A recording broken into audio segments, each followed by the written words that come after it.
একটা গাড়ি যেটা পুরো ভারতকে বদলে দেওয়ার স্বপ্ন দেখিয়েছিল, কিন্তু শেষ পর্যন্ত হয়ে গেল ব্যবসায়িক ব্যর্থতার এক ক্লাসিক উদাহরণ। হ্যাঁ, আমরা কথা বলছি টাটা ন্যানো নিয়ে। গল্পটা শুরু কিন্তু কোনো বড় কোম্পানির বোর্ডরুমে হয়নি। ভাবুন তো, ২০০৩ সাল, মুম্বাইয়ের এক বৃষ্টি ভেজা রাস্তা, আর সেখানেই টাটার তৎকালীন চেয়ারম্যান রতন টাটা এমন কিছু একটা দেখলেন যা থেকে জন্ম নিল এক বিরাট স্বপ্নের। আর সেই দেখা থেকে জন্ম নিল এক বৈপ্লবিক প্রতিশ্রুতির। কি সেই প্রতিশ্রুতি? মাত্র ১,০০,০০০ টাকায় একটা একেবারে নতুন, নিরাপদ ফ্যামিলি কার। মানে আজকের হিসাবে ধরলে প্রায় $২৫০০ মতো। তো চলুন, আজকের আলোচনায় আমরা পুরো বিষয়টা একটু ভেঙে দেখি।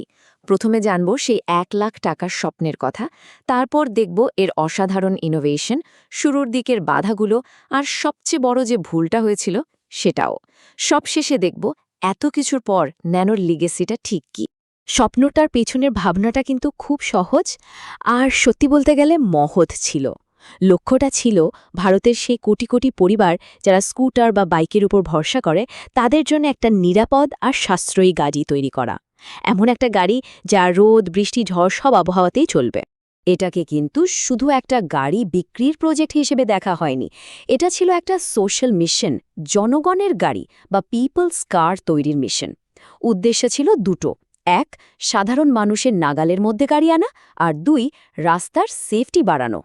কিন্তু প্রশ্ন হলো, মাত্র ১,০০,০০০ টাকায় একটা গাড়ি বানানো, এটা কি আদৌ সম্ভব? উত্তরটা হলো হ্যাঁ। আর কিভাবে এটা সম্ভব হলো, তার পেছনের ইঞ্জিনিয়ারিংটা ছিল এক কথায় অসাধারণ। চলুন সেটাই একটু দেখি। এই অসম্ভবকে সম্ভব করার জন্য টাটা একটা নতুন ফিলসফি বা দর্শন নিয়েছিল, যেটাকে বলা হয় গান্ধিয়ান ইঞ্জিনিয়ারিং। এর মূল কথাই হল খুব কম খরচে, মানে যাকে বলে ফ্রুগাল উপায়ে প্রচলিত চিন্তাভাবনাকে চ্যালেঞ্জ করে দারুণ কিছু একটা তৈরি করা। এখন দেখুন, খরচ কমানোর জন্য তারা কি কি করেছিল, এটা কিন্তু বেশ মজার। যেমন ধরুন, সাধারণত গাড়িতে দুটো উইন্ডস্ক্রিন ওয়াইপার থাকে, ন্যানোতে ছিল মাত্র একটা। চাকাতে ৪টে নাটের বদলে ছিল ৩টে। ভাবা যায়? আর এই সব ছোট ছোট পরিবর্তনগুলোই প্রমাণ করে যে এটা শুধু সস্তায় কাজ সারার চেষ্টা ছিল না, বরং এটা ছিল দারুণ ইনোভেটিভ ইঞ্জিনিয়ারিং। আর তার ফল কি হলো? ন্যানোর ডিজাইনের জন্য ৩৪টারও বেশি পেটেন্টের আবেদন করা হয়েছিল। এই ইনোভেশন কিন্তু শুধু গাড়ি বানানোর মধ্যেই থেমে থাকেনি। গাড়িটা কিভাবে বিক্রি করা হবে সেই পরিকল্পনাটাও ছিল একেবারে অন্যরকম। ভাবা হয়েছিল গাড়ির বিভিন্ন পার্টস কিট হিসাবে পাঠানো হবে, আর দেশের বিভিন্ন প্রান্তে স্থানীয় উদ্যোগপতিরা সেগুলো অ্যাসেম্বল করে বিক্রি করবেন। এটা তখনকার দিনে একটা রেভলিউশনারি আইডিয়া ছিল। সবকিছুই তো দারুণ চলছিল, তাই না? কিন্তু গাড়িটা বাজারে ঠিকমতো লঞ্চ হওয়ার আগেই এই প্রজেক্টটা বেশ কিছু বড়সড় ধাক্কা খায়। প্রথম আর সবচেয়ে বড় ধাক্কাটা আসে সিঙ্গুর থেকে। পশ্চিমবঙ্গের সিঙ্গুরে ফ্যাক্টরি তৈরির জন্য জমি নিয়ে মারাত্মক রাজনৈতিক বিতর্ক শুরু হয়। পরিস্থিতি এমন দাঁড়ায় যে টাটাকে তাদের প্রায় তৈরি হয়ে যাওয়া ফ্যাক্টরি ফেলে দিয়ে ২০০০ কিলোমিটার দূরে গুজরাটের সানান্দে চলে যেতে হয়। এতে যে কী পরিমাণ দেরি আর ক্ষতি হয়েছিল তা বলাই বাহুল্য। এই ফ্যাক্টরি স্থানান্তরের ঝামেলার মধ্যেই আরেকটা বিপদ ঘনিয়ে আসে। বেশ কয়েকটা ন্যানো গাড়িতে হঠাৎ আগুন লেগে যাওয়ার খবর দাবানলের মতো ছড়িয়ে পড়ে, আর এটা সোজা কথায় একটা পাবলিক রিলেশনস নাইটমেয়ার তৈরি করে। মানুষের মনে গাড়ির সেফটি নিয়ে ভয় ঢুকে যায়। তো এই বাইরের সমস্যাগুলো তো ছিলই, এবং সেগুলো বেশ গুরুতরও ছিল। কিন্তু বলা হয় এই প্রজেক্টের কফিনের শেষ পেরেকটা পুঁতেছিল একটা মারাত্মক মার্কেটিং ভুল।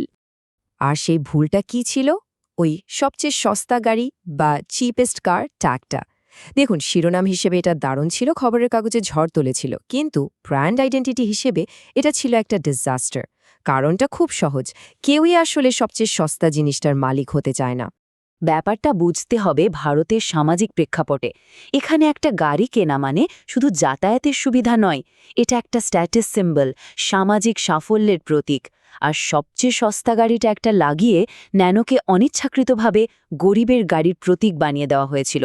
মানুষ যে সামাজিক অবস্থান থেকে বেরোতে চায়, ন্যানো যেন সেই অবস্থানেরই ট্যাগ হয়ে গেল। মনস্তাত্ত্বিক দিক থেকে দেখলে ন্যানোর মার্কেটিং করা হয়েছিল মানুষের একদম বেসিক সেফটি চাহিদাকে লক্ষ্য করে। কিন্তু মার্কেটিং টিম এটা পুরোপুরি ভুলে গিয়েছিল যে একটা গাড়ি কেনা, বিশেষ করে প্রথম গাড়ি, সেটা শুধু সেফটির জন্য নয়। এর সাথে আত্মসম্মান আর মর্যাদার একটা গভীর যোগ আছে। ন্যানো সেই দিকটাকে পুরোপুরি মিস করে যায়। মানুষের মনে যে ধারণাটা তৈরি হয়েছিল সেটা খুব তাড়াতাড়ি বাস্তব ডেটা দিয়ে আরও পোক্ত হয়ে গেল, বিশেষ করে সেফটি আর সেলের পরিসংখ্যানের। 2014 সাল গ্লোবাল এনসিএপি, যেটা গাড়িদের সেফটি টেস্ট করে, তাদের ক্র্যাশ টেস্টে ন্যানোকে একটা 0 স্টার রেটিং দিল। 0। এটা ছিল একটা বিরাট ধাক্কা। মানুষের মনে সেফটি নিয়ে যে ভয়টা ছিল সেটাই যেন সত্যি বলে প্রমাণিত হলো। আর বাজারও এর রায় শুনিয়ে দিল। বিক্রির গ্রাফটা দেখুন একবার। 2011-12 সালে যেখানে বছরে প্রায় 75,000 গাড়ি বিক্রি হয়েছিল, সেখানে মাত্র 5 বছরের মাথায় 2016-17 সালে সেটা কমে দাঁড়ায় 8,000-এরও কমে। কি সাংঘাতিক পতন! আর এই স্বপ্নের শেষটা হলো খুব নীরবে, খুব করুণভাবে। 2018 সালে জুন মাসে, মানে প্রোডাকশন বন্ধ হওয়ার ঠিক আগের মাসে, ফ্যাক্টরিতে মাত্র একটা ন্যানো গাড়ি তৈরি হয়েছিল, জাস্ট ওয়ান।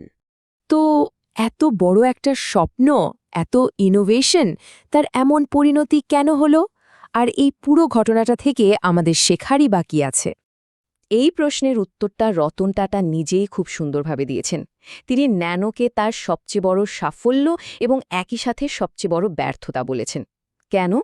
কারণ বাণিজ্যিকভাবে এটা ব্যর্থ হলেও ইঞ্জিনিয়ারিং আর ইনোভেশনের দিক থেকে এটা ছিল এক বিরাট সাফল্য। এই একটা প্রজেক্ট টাটাকে সারা বিশ্বের কাছে নতুন করে চিনিয়েছিল। শেষ পর্যন্ত ন্যানোর গল্পটা আমাদের একটা খুব গুরুত্বপূর্ণ প্রশ্নের সামনে দাঁড় করিয়ে দেয়। একটা মহৎ স্বপ্ন যা ইনোভেশনের সব সীমা ছাড়িয়ে যায়, সেটা যদি বাজারে না চলে, তাহলে কি তাকে পুরোপুরি ব্যর্থ বলা চলে? হয়তো না, কারণ ন্যানো আমাদের একটা বড় শিক্ষা দিয়ে গেছে।